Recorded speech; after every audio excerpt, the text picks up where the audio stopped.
Você está ouvindo mais um episódio do podcast sobre neurociências, produzido em parceria com a Universidade Federal Fluminense.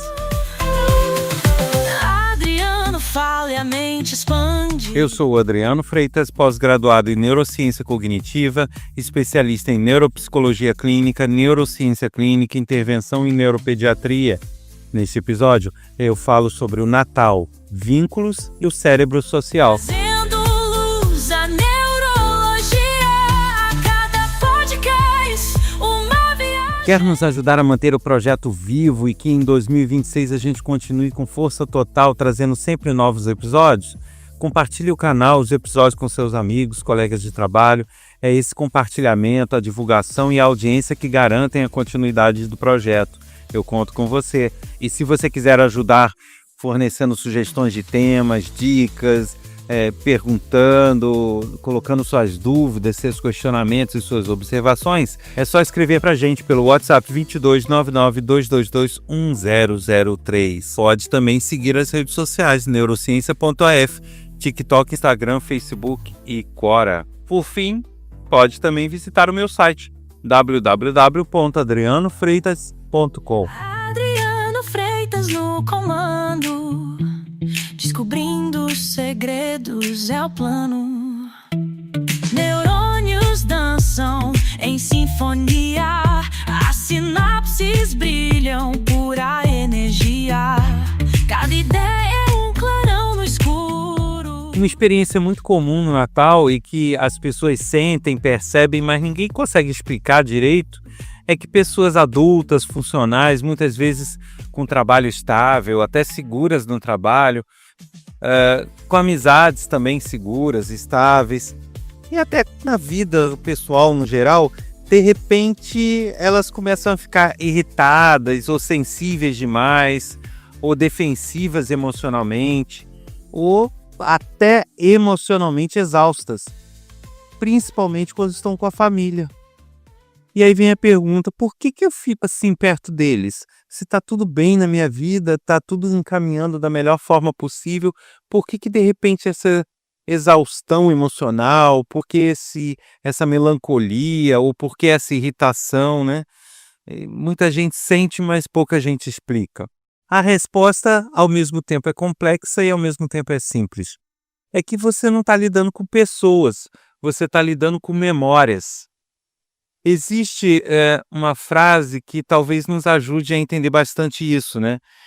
Você não discute com pessoas, você discute com memórias emocionais ativadas pelo cérebro. O Natal, ele é um período especialmente potente para o cérebro, porque ele reúne elementos muito fortes ao mesmo tempo, que é vínculo entre pessoas, reúne história e reúne emoção. Não é apenas um encontro social onde as pessoas vão lá, vão numa festinha, brincam, né? É um reencontro com vínculos afetivos, com família, com lembranças, com aqueles primeiros vínculos que foram fornecidos até na infância, né? Então você traz toda aquela bagagem de experiências, de memórias, tanto que as pessoas muitas vezes relembram, né, como eram os natais passados, como eram os natais da infância, qual era a diferença. Então isso tudo vem à tona. Do ponto de vista da neurociência, uma família não é só quem está ali hoje presente, do nosso lado e participando dessas festas e desses encontros. Família, para a neurociência, né, e para o nosso cérebro, é um contexto onde o cérebro aprendeu lá atrás o que ele sabe, né? É aquele contexto onde o cérebro aprendeu o que é aceitação, o que é rejeição, o que é segurança, o que é crítica, o que é abandono, em alguns casos, o que é cuidado. Então, esses aprendizados da vida, esses aprendizados que a gente cresceu com eles e fez parte da formação da nossa personalidade, na verdade, fazem parte desse contexto chamado família. Então, eu diria que é um pouquinho errado a nossa visão de que família são as pessoas. Família é aquele encontro de seres e de pessoas que estão aqui vivas do nosso lado e que de repente nos fazem lembrar disso, daquilo. Não, família é muito além. A família é todo um contexto, né? Vai além das pessoas, vai traz as memórias formadas a partir do convívio também com essas pessoas. Então, inclusive, aquelas pessoas que já não estão mais aí, elas não deixam de compor a família. As memórias tidas com essas pessoas, elas não se apagam de uma hora para outra. Lógico, o tempo passa, as pessoas vão esquecendo, né, vão deixando de ter tão vivas algumas recordações, mas isso não faz com que deixe de existir. Puf, a família sumiu, a memória sumiu. Não. Isso que a gente carrega enquanto personalidade faz parte de todo esse contexto. Então, esses aprendizados, eles não ficam guardados somente como uma lembrança consciente do que a gente fez. Eles ficam registrados como padrões emocionais automáticos. Então, muito do que a gente muito da forma como a gente reage, muito do nosso humor, muito de como a gente encara as situações e que fazem parte do nosso perfil, vem dessa ocasião, vem dessa formação familiar e dessa formação de convívio, né? Vem desse contexto. Então, quando você se aproxima da família, né, especialmente nessas datas mais simbólicas como o Natal, o cérebro ele tende a ativar esses padrões antigos. A amígdala, que é uma estrutura presente no cérebro, ela é uma estrutura central que processa as emoções, né? Um centro emocional. E ela entra em ação antes de qualquer conversa, né? Quando a gente tem um contato com uma pessoa, revê um familiar que já não vê há algum tempo, ela logo vai se perguntando, né? Quem é essa pessoa hoje? Será que ela mudou ou continua aquela mesma pessoa de antigamente? Essa pessoa já foi fonte de alguma ameaça ou de insegurança ou de segurança no passado? E aí ela retoma as vivências, as possibilidades, analisa aquela pessoa para ver se realmente houve mudança, se não houve, e traz toda aquela bagagem tida como aprendizagem, como formação de personalidade vinda dos contatos daquela pessoa. E o cérebro, aí ele responde com base nisso, com base nessas respostas. E por isso, às vezes, que a pessoa faz um comentário que é até neutro, né? Qualquer pessoa olharia e falava, não, é um comentário neutro, não falou nada de muito importante, mas muitas vezes aquilo é recebido como uma crítica, né? E acaba irritando, mesmo que, se você analisar friamente, não foi feita uma crítica. Mas é porque o cérebro ele já traz aquela bagagem. E se aquela pessoa está envolvida com aprendizagens e formações de personalidades muito críticos e que realmente eram mais de repressão ou mais de crítica, por mais que os comentários sejam inocentes ou sejam neutros, isso já vai trazer essa carga de volta. Então, por isso que muitas vezes os contatos familiares nem sempre eles trazem as mesmas emoções do que uns contatos tidos com outras pessoas, por mais que sejam contatos saudáveis, contatos neutros, pode haver uma carga que não é daquele momento, que é uma bagagem anterior e que veio junto com aquele contato, com aquele novo convívio. Então, assim, a gente tem que imaginar que o nosso cérebro ele não vai lidar primariamente com a informação de que a pessoa mudou, deixou de ser assim, está de outra forma. Não, a primeira coisa que vem é justamente o que a gente tem de memória, né? O cérebro ele vai lidar com mapas antigos daquelas pessoas.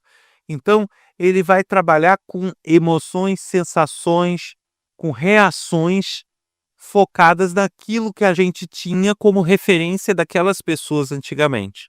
Então, por isso que nem sempre o convívio familiar é tão simples nessa ocasião, porque toda essa carga emocional vem junto e não apenas o contato. Até que o nosso cérebro faça um novo mapa da pessoa, trace um novo perfil, perceba o que mudou e o que realmente está diferente, o que não é mais daquela forma, e daí ele passa a se calibrar por essa nova pessoa, isso não é instantâneo, isso leva um tempo.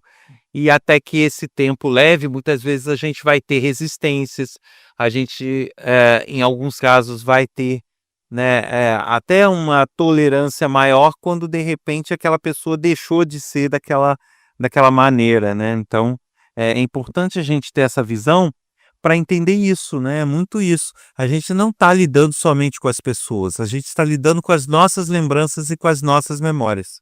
E isso acaba explicando um fenômeno que também é muito comum, que é aquela sensação de regressão perto da família, né.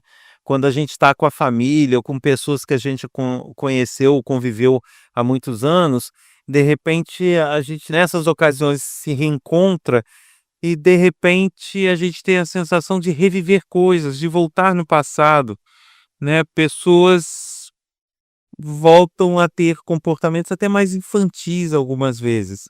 Ficam mais reativas, mais impulsivas, menos racionais, justamente por causa dessa bagagem toda emocional que a amígdala, no seu processamento, faz a gente resgatar. E muita gente pode pensar assim: "Ah, mas isso é uma imaturidade, né, a gente viver no passado, a gente não perceber o que mudou, não perceber que as coisas estão diferentes, isso faz da gente um ser imaturo". Não, é nada mais, nada menos do que aquela velha economia neural que eu falo, né, que o cérebro ele precisa economizar energia. Isso nada mais é do que uma forma de economia, né, o cérebro ele busca eficiência. Então sempre que possível, ele vai reutilizar circuitos neurais antigos, porque eles já existem e gastam menos energia, ele não precisa formar novos circuitos, ele já usa o que já tem. E isso, a partir dessa economia de energia e do uso de estruturas antigas, ele dá um maior peso às sensações e questões vividas antigas também. Então, por isso que esses encontros familiares de fim de ano, eles costumam ser mais carregados emocionalmente, né, porque, além de tudo, o cérebro está querendo economizar energia, não quer formar novas conexões, ele vai ter uma maior resistência a pensar, traçar novos perfis e vai ter uma maior tolerância a utilizar informações que ele já possui. Na prática, assim, perto da família, você não reage somente como um adulto racional que está lá pensando. Você vai reagir como alguém que carrega uma história, como alguém que carrega, né, uma história, mas uma história emocional. Não é uma história daquela dos livros que é puramente racional, que você analisa fatos. Não é.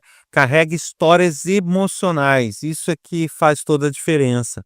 Uma outra coisa que a gente tem que considerar é o funcionamento do cérebro social sob estresse. Em situações emocionalmente intensas, a nossa capacidade de interpretar corretamente as intenções das outras pessoas, as emoções, a perspectiva do outro fica prejudicada. O cérebro ele meio que entra em modo defensivo, né, de autopreservação. Ele não está ali para racionalmente analisar tudo. Ele vai trabalhar com o que ele tem de perfil daquela pessoa, mesmo que antigo. Ele vai trabalhar com as experiências que a gente teve em conjunto com aquela pessoa e gerar reações. Por mais que a situação seja outra, por mais que a pessoa seja outra, essa vai ser uma tendência. Então ele vai buscar se proteger, ele vai buscar se defender e proteger, fazer uma autopreservação ali. Isso é instintivo. Então, isso faz com que as nossas interpretações do que vem dos outros fiquem distorcidas, né. Então, às vezes, tons de voz são interpretadas como coisas agressivas, quando na verdade não foi agressivo.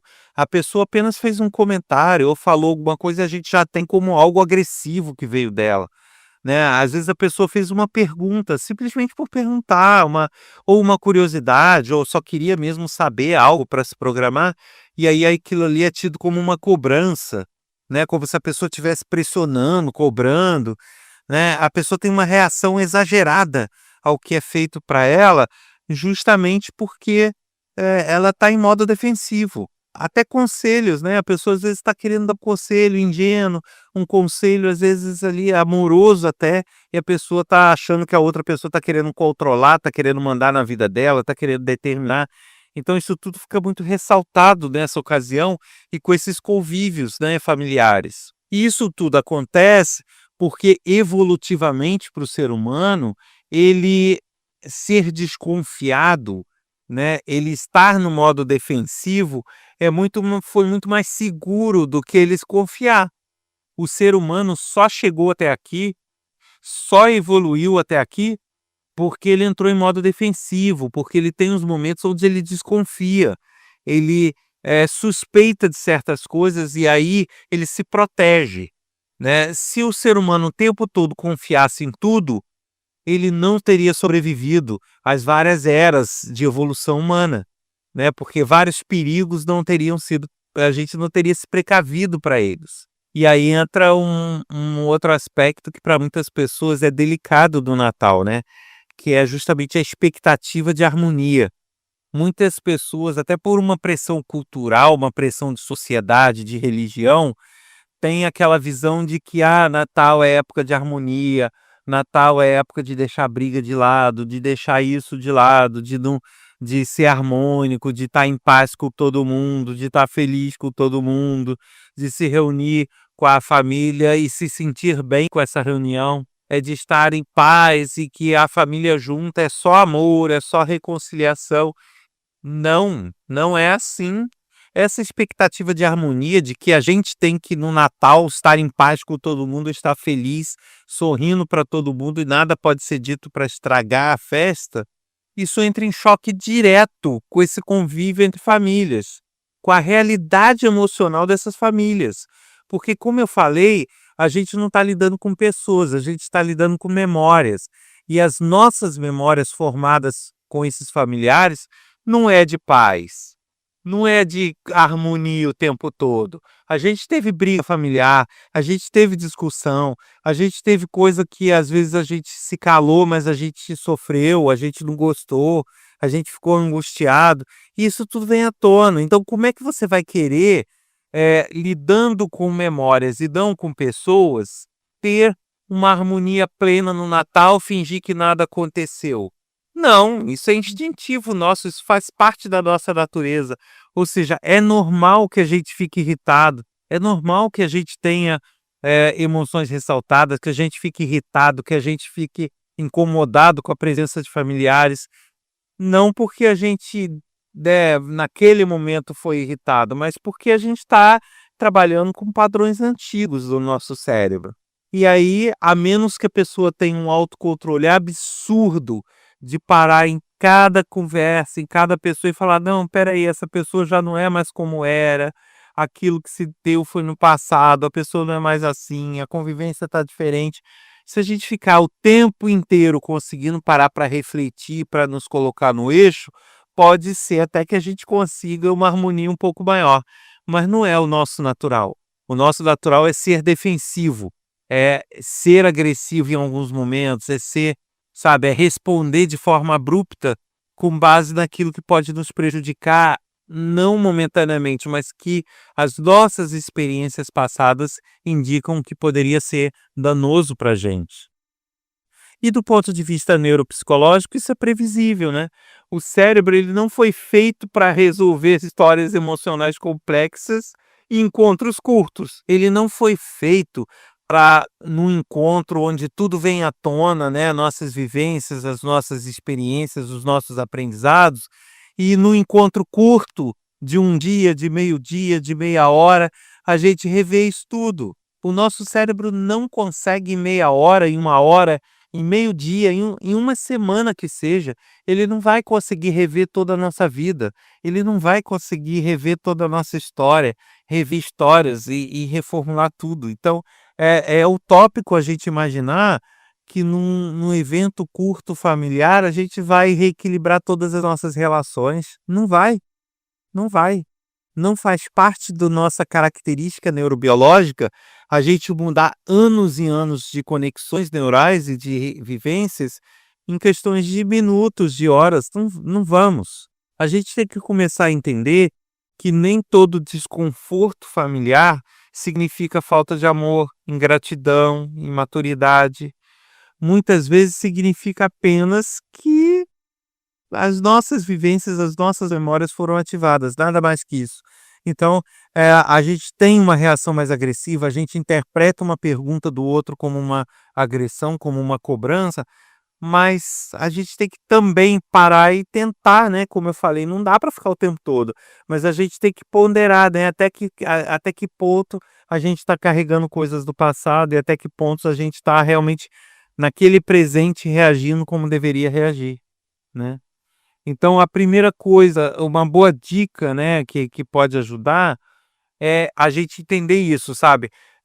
O fato da gente estar com desconforto familiar, não significa que estamos, desencaixados da família, ou estamos errados naquela família, ou estamos com falta de amor. Não, é uma reação natural nossa.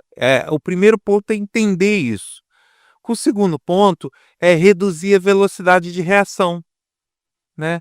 Então, o nosso cérebro ele vai tender a ter uma reação emocional muito forte, muito mais rápida do que a racional.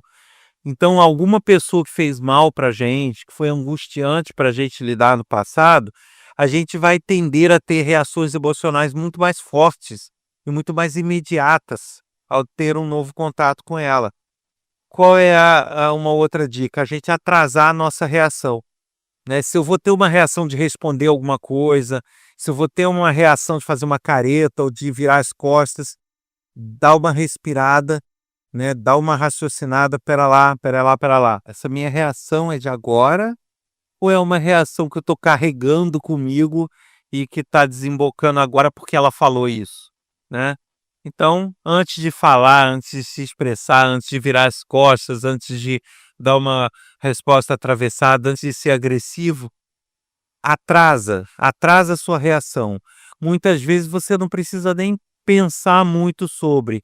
Às vezes o simples fato de você atrasar a sua reação já é suficiente para o seu cérebro se reequilibrar, né. Então você não tomar uma atitude imediata de rompante, às vezes só isso já é suficiente para você não fazer uma besteira e para você se colocar no eixo novamente, porque o seu próprio cérebro vai buscar reanalisar a situação. Agora, se você não dá tempo para que ele faça isso, né, a reação emocional vai ser sempre maior do que a racional.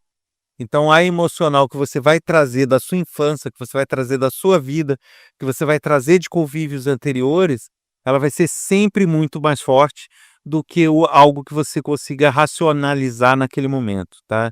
Então essa é uma outra dica importante, é você atrasar reações, tá. Para que eu vou fazer isso agora? Eu posso responder daqui a um minutinho, eu posso, sei lá, né, até isso é comum, até quando você tem que fazer escrever um e-mail de algo que não te agradou muito, é preferível você escrever no dia seguinte do que naquele momento, porque ao escrever no dia seguinte você já vai estar mais centrado do que naquele próprio momento. Outra coisa que ajuda bastante é você nomear internamente o que você está sentindo, né. Você identificar o que você está sentindo ajuda o cérebro a sair do modo automático de reação. Então, por exemplo, se você para e fala: "Espera lá, eu estou irritado, eu estou me sentindo ameaçado, ou eu estou angustiado, ou isso não está me fazendo bem porque está me deixando nervoso, ou isso está me irritando de um grau". Você simplesmente identificar e dar nome ao que você está sentindo, já meio que quebra um pouco o automático do teu cérebro, porque ele já tem um nome para trabalhar, ele já tem um o alvo que ele tem que lidar, né, e aí ele consegue sair desse modo automático e tentar contornar e tentar resolver aquela situação da melhor forma possível. Outra dica importante é você ter limites claros, né. Quando eu falo de limite, a gente pensa logo em pôr limite para as outras pessoas. Não, não necessariamente, mas você impor limites a você mesmo. Então, por exemplo, você às vezes, eh, tem que saber até onde você vai com aquela raiva, até onde você vai com aquela discussão, até onde é mais prudente você ir até o fundo, até onde der com aquela, com um bate-boca ou com uma conversa, ou até que ponto é mais prudente ou é mais saudável para você, você mudar de assunto, encerrar o assunto e é isso, né, e larga para lá. Então, assim, quais são os seus limites, né? Até que ponto você vai estar bem ou até que ponto aquilo vai começar a fazer mal para você? E ter esses limites claros, né? Eu vou até ali. Se eu conseguir até ali e depois ainda tirar sarro da situação, beleza, maravilha. Agora, se eu vou até ali e mesmo indo até ali eu vou ficar mal com isso vai me irritar profundamente, eu tentar evitar talvez seja a melhor solução, porque não vai ter outra saída. Você continuar batendo de frente, você vai cada vez entrando numa bola de neve pessoal sua, onde você vai cada vez estar mais irritado, cada vez estar com menos paciência, cada vez mais frustrado, e não vai ser continuando a conversa ou a discussão que você vai resolver isso, né, não vai. Eh, e aí você acaba aumentando um problema que poderia ser cortado por ali. Então, assim, quais são os seus limites, né? Você impor a sua ideia a todo custo, você encerrar o assunto, você aceitar até certo ponto, dali para frente não mais. Hã, qual é o limite? E ter esse limite claro como né, como uma norma interna sua, faz toda a diferença também. E a gente também tem o hábito, né, até instintivamente, o ser humano, ele tem uma tendência a achar que todo conflito precisa ser resolvido, né, todo problema precisa ser resolvido, todo conflito precisa ser resolvido. Só que não. Alguns não precisam ser resolvidos. Alguns conflitos ou alguns problemas, eles estão lá, a gente precisa aprender com eles, a gente precisa talvez não repeti-los, mas não necessariamente a gente precisa dar um jeito de resolver, não tem, às vezes não tem solução, ou às vezes a solução está além do que a gente pode, né, então não adianta você querer resolver uma coisa que é insolúvel o que a gente não consegue resolver ou consegue resolver parcialmente. Então, até que ponto os conflitos precisam ser resolvidos? A gente precisa ter essa reflexão também. Será que eu preciso resolver tudo? Será que todos os problemas que aparecem na minha vida são problemas que eu tenho que ficar igual um doido lá tentando resolver ou não? Algumas coisas eu preciso evitar, eu preciso aprender, mas não vai ter solução, é isso. Tomei um prejuízo, ou tomei né, ou sei lá, ou algo não me fez bem, é isso, é aprender e não fazer de novo. Então assim, sabe, isso meio que está ligado com aquela questão do limite, né, qual é o nosso limite e qual é a nossa necessidade de resolver os problemas, né, até que ponto eles são realmente palpáveis, eles são necessários, de serem resolvidos.